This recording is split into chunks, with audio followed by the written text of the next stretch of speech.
In every workplace, difficult conversations are unavoidable. At some point, you will have to address a misunderstanding, resolve a conflict, give honest feedback, or speak about something that is uncomfortable. Many people avoid these conversations because they fear tension, confrontation, or damaging their professional relationships. But avoiding difficult conversation often makes the situation worse. Small frustrations grow into bigger problems, misunderstanding deepen, and workplace relationship slowly become strained. This is where emotional intelligence, often called EQ, become extremely valuable. Emotional intelligence is the ability to recognize emotions, manage reactions, and respond to others in a thoughtful and constructive way. When applied in a workplace, it can turn difficult situations into opportunities for clarity, trust, and strong collaboration.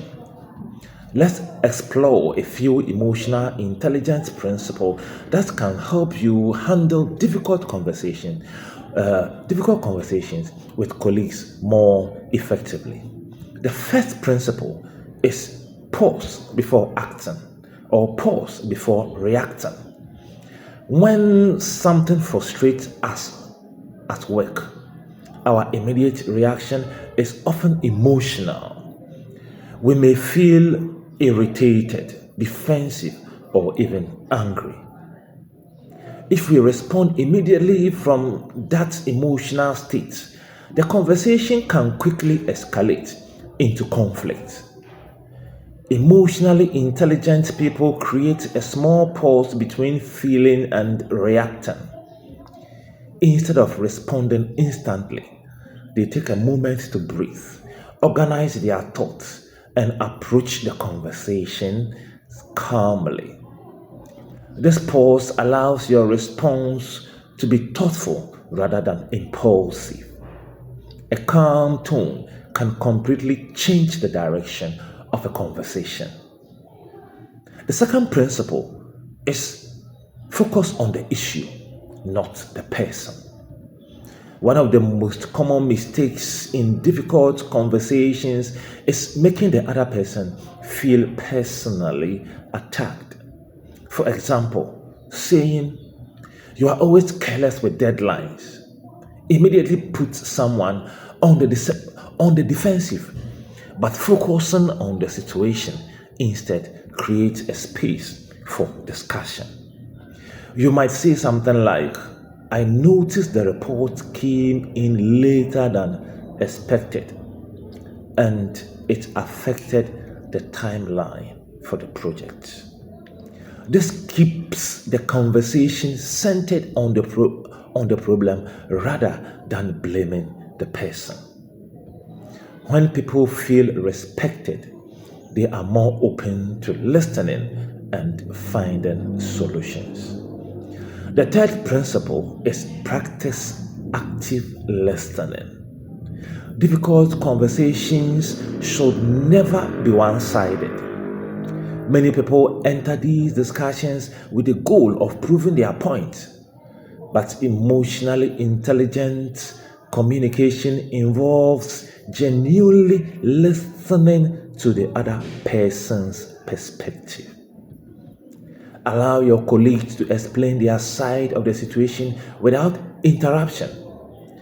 Listen not only to their words, but also to the underlying concerns or pressures they may be experiencing. Sometimes, what appears to be the negligence or lack of effort may actually be the result of stress, unclear expectations, or competing responsibilities. When people feel heard, tension naturally decreases and cooperation becomes easier. The fourth principle is use calm and respectful language. Words carry emotional weight. During sensitive conversations, The language you choose can either escalate conflict or create understanding. Using phrases like I feel, I notice, or I am concerned about keeps the conversation constructive. For example, you might say, I felt concerned. I felt concerned when the information was not shared earlier because it's made planning difficult for them. This communicates the impact of the situation without accusing or attacking the other person. Respectful language encourages collaboration rather than defensiveness. The fifth principle is focus on solution, not just problems. A conversation that only highlights what went wrong can leave both people feeling frustrated or discouraged.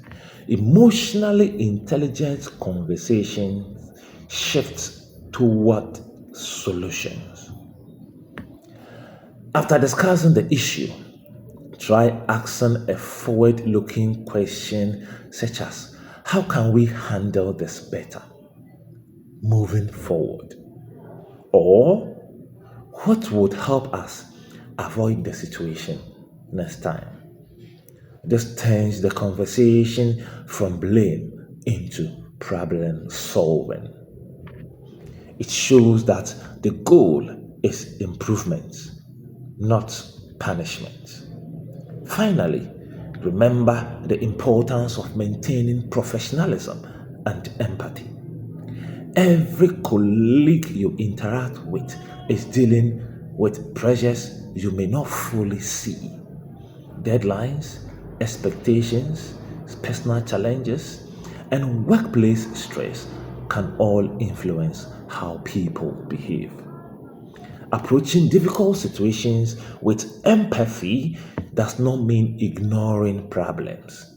It simply means recognizing the other person, recognizing that the other person is human. When empathy and professionalism work together, conversations become more productive and respectful. Handling difficult conversations is not always easy. It is an essential skill for anyone who wants to succeed in a professional environment. When you use emotional intelligence, pausing before reacting, focusing on the issue rather than the person, listening actively, communicating respectfully, and seeking solutions, you may create you create a healthier and more cooperative workplace. Difficult conversations then becomes less about conflict and more about growth. And in many cases, they actually strengthen professional relationships rather than damage them. Emotional intelligence in the workplace is not just about managing tasks, it is about managing relationships. And the way we handle difficult conversations often defines the quality of those relationships. This is genuine. Subscribe and follow for more videos on emotional intelligence in relationships. Have a great day. Bye bye.